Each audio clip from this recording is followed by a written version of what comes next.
Assemblée synodale au matin du deuxième jour. Les délégués se retrouvent comme la veille pour un temps de célébration à la chapelle de la Sainte Famille. Une nouvelle journée de travail et de débat va s'engager avec un sentiment de joie partagée.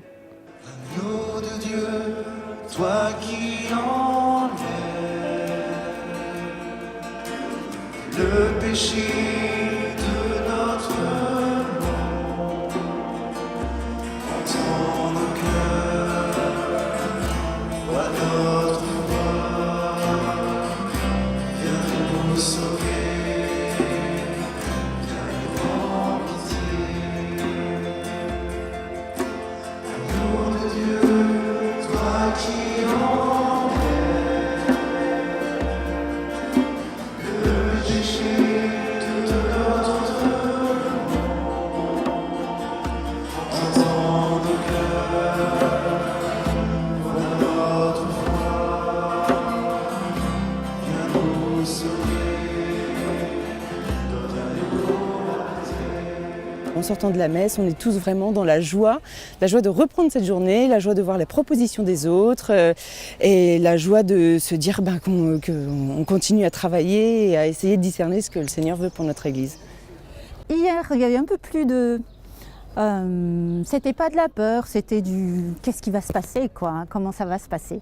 Et puis finalement, la journée a été dense, on a beaucoup réfléchi, il fallait avoir un résultat pour la proposition. Et ce matin, on est serein, je suis sereine et confiante. Voilà, ça va bien se passer.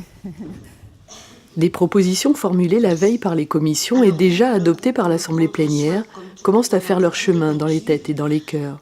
On termine par cette expression « rejoindre les personnes là où elles vivent, les écouter, entendre ce qui est important pour elles, arrêter de faire pour et entrer dans un être avec ».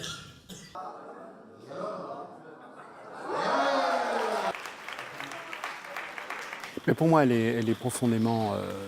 j'en suis très heureux parce que de fait, elle n'est pas très concrète. Mais pouvait-elle l'être plus, puisqu'elle nous dit, quand vous montez un projet, montez-le avec ceux qui sont destinataires du projet et pas seulement pour eux. Moi, je me souviens de mon curé de paroisse qui m'avait dit, Olivier, à force de te pencher sur les pauvres, il était ouvrier, moi je suis fils de bourgeois.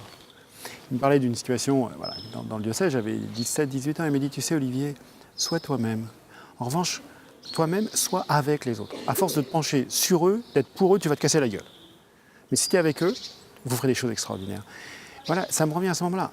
Et je vois que quand on fait des choses avec, dans l'esprit par exemple de Diaconia 2013, où il s'agit d'être cette Église avec les pauvres, on n'est pas seulement condescendant pour, c'est bien de faire des choses pour, mais ils sont l'Église avec nous. Nous croyons qu'ils sont des signes privilégiés du Seigneur.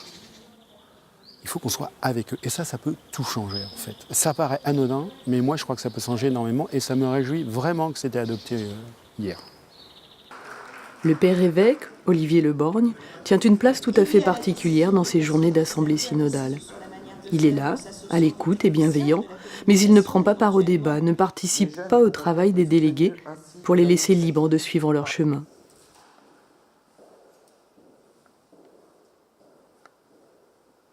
Après, combien de temps passons-nous concrètement Tout au long de cette journée, en commission, ils ont repris les propositions que l'Assemblée plénière de la veille n'avait pas jugées suffisamment abouties et en ont formulé de nouvelles. Si vous voulez, l'État n'y arrive pas. Les débats étaient souvent intenses et engagés. Ici, en commission Vivre dans le monde, la discussion tournait autour du lien social et de l'engagement militant. Mais on est bien là pour faire une proposition à des personnes, pour les faire sortir de ce qu'ils sont, pour qu'ils aillent rencontrer le monde. Moi, ce que je me dis, c'est qu'il y a des associations qu'il faut déjà, qui ne sont pas forcément en lien avec l'Église. Et je pense qu'il faut inviter les gens à aller dans ces associations en tant que personne. Et en étant chrétiens, ils vont pouvoir parler et échanger avec les gens. Mais le fait que les chrétiens soient présents dans ces associations, c'est un vrai lieu de dialogue avec le monde.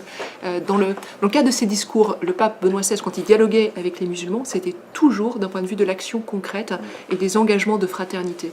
On peut dialoguer au niveau de la charité, au niveau des actions qu'on mène ensemble. Donc c'est une vraie piste en fait. La réunion plénière s'est terminée tard en soirée. La fatigue était là, assurément. Mais tout aussi assurément, la joie qui a marqué le début de journée n'a pas quitté le cœur de l'Assemblée.